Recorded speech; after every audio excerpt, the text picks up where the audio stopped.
Olá, turma! Aqui é a professora Patrícia do canal Simples Assim Aulas e junto com o professor Marcos Aba estamos fazendo uma revisão sobre a química inorgânica. Já começamos com a tabela periódica e agora vamos a mais um exercício sobre propriedades periódicas.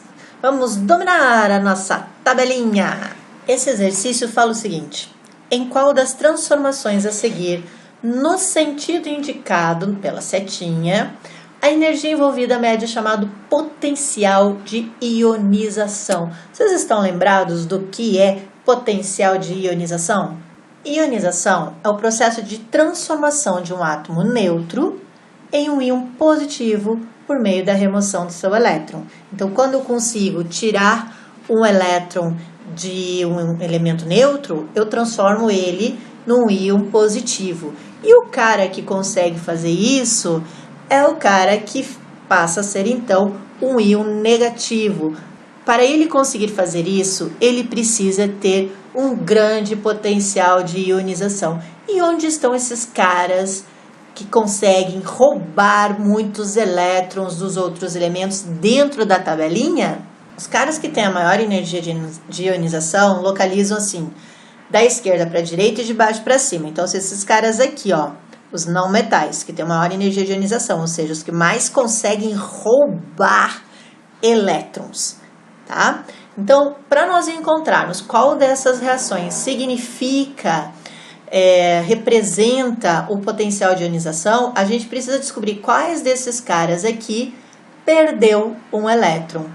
Então, ó, cloro gasoso mais um elétron, cloro menos. Então, aqui ele ganhou um elétron, não é potencial de ionização, porque ele precisa ter perdido. Dois cloros, cloro 2, é exatamente a mesma coisa. Eu tinha 2 átomos de cloro aqui, estou tendo 2 átomos de cloro aqui. Nenhuma diferença, ninguém ganhou, ninguém perdeu, continua sendo neutro esse cara aqui, ó. Hidrogênio mais, hidroxila menos, H2O. 2 átomos, né? 2, 1.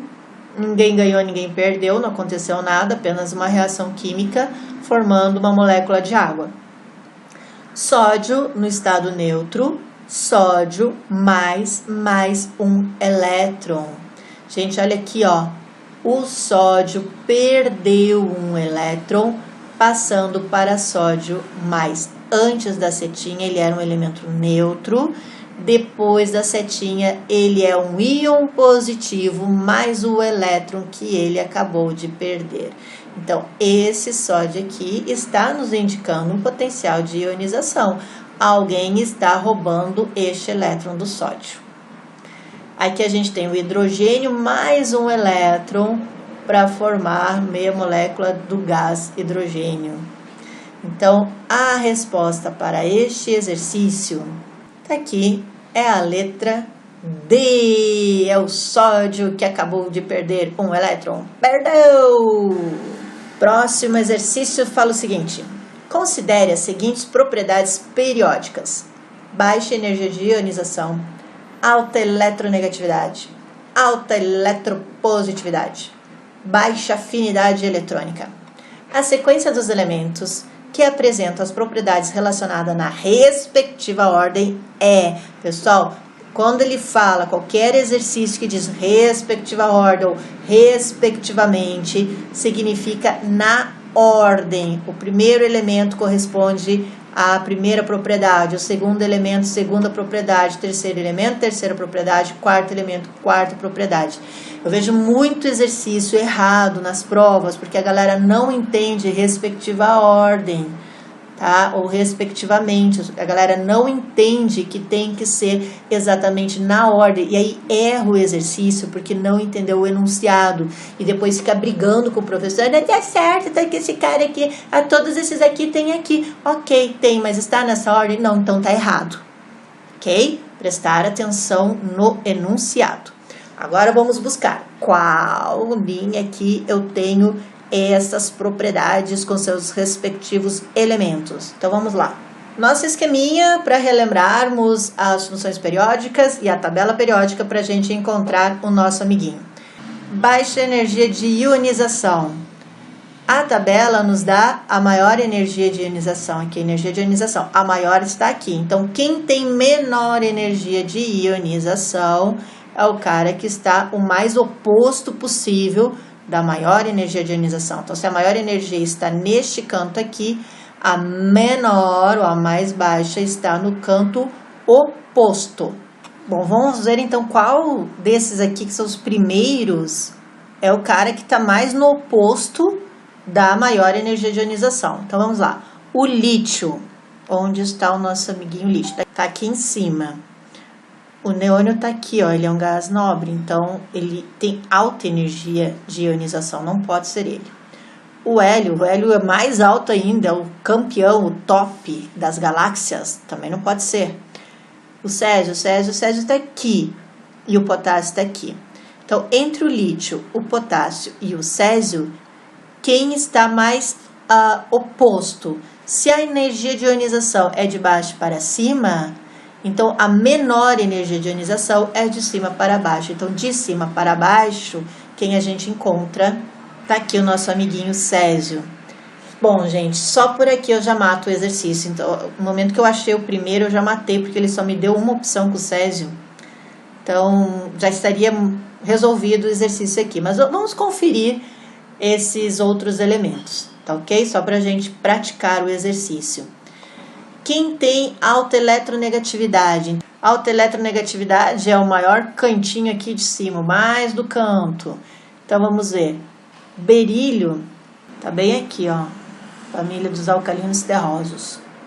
Flúor tá aqui. Entre flúor e berílio é o flúor, né? Que tá mais aqui no canto. Potássio está do lado de cá. Entre o potássio e o flúor continua o flúor. Agora o oxigênio está aqui. Entre o oxigênio e o flúor seria o flúor, tá? Só que o neônio é gás nobre, então não bate com o primeiro. Então aqui se tivesse outra opção com césio primeiro, então seria com césio e flúor, seria césio flúor. Como não tem, é o oxigênio, tá? E o rubídio tá aqui, ó. Então, ele tá no oposto, não pode ser ele. Então, teria que ser um desses aqui, o oxigênio ou o flúor. Agora, para alta eletropositividade. Então, alta eletropositividade é exatamente o oposto da eletronegatividade. Então, se os mais eletronegativos estão aqui, os mais eletropositivos estão aqui no canto oposto. Então, vamos ver. Flúor, tá aqui. Flúor já não vale. Tem que estar no cantinho aqui. Tem que ser o parente, o vizinho, amigo do césio aqui, ó. Flúor não vai. Oxigênio também não. Rubídio pode ser. Aqui tem rubídio de novo. Rubídio pode ser. E o cloro tá do lado de cá. Então, não é. Então, ficaríamos com aqui rubídio como alta eletropositividade. Agora, baixa afinidade eletrônica.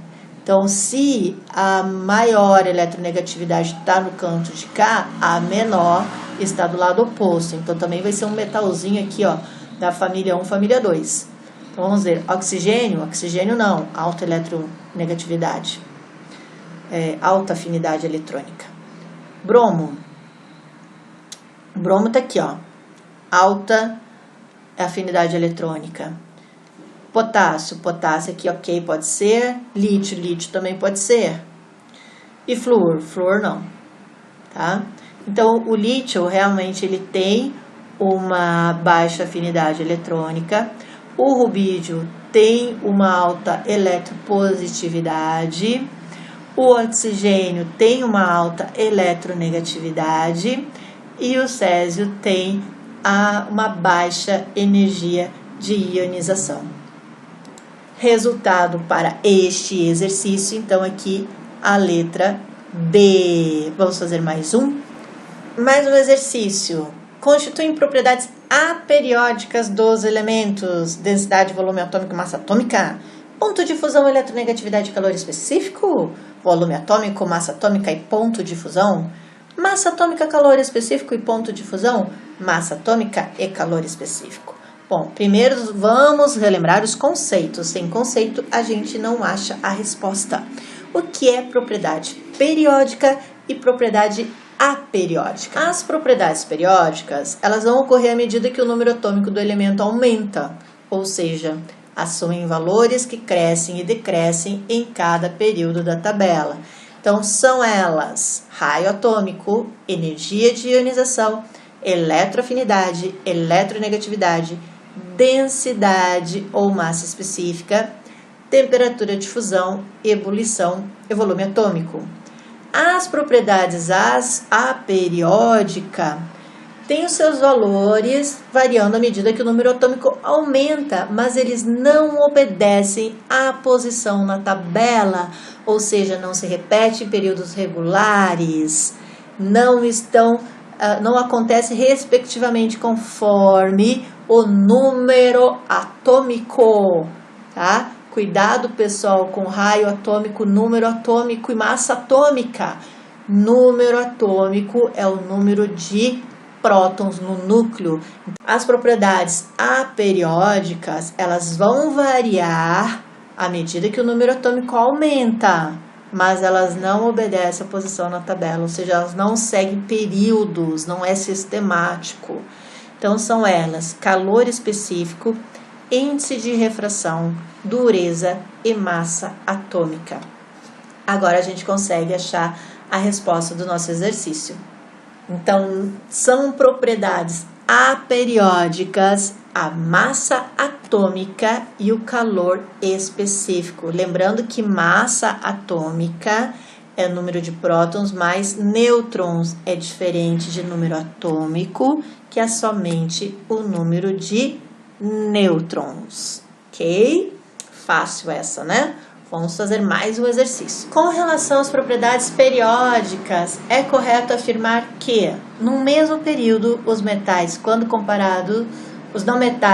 comparados aos metais, são menos eletronegativos e têm menores raios atômicos? São menos eletronegativos e têm iguais raios atômicos?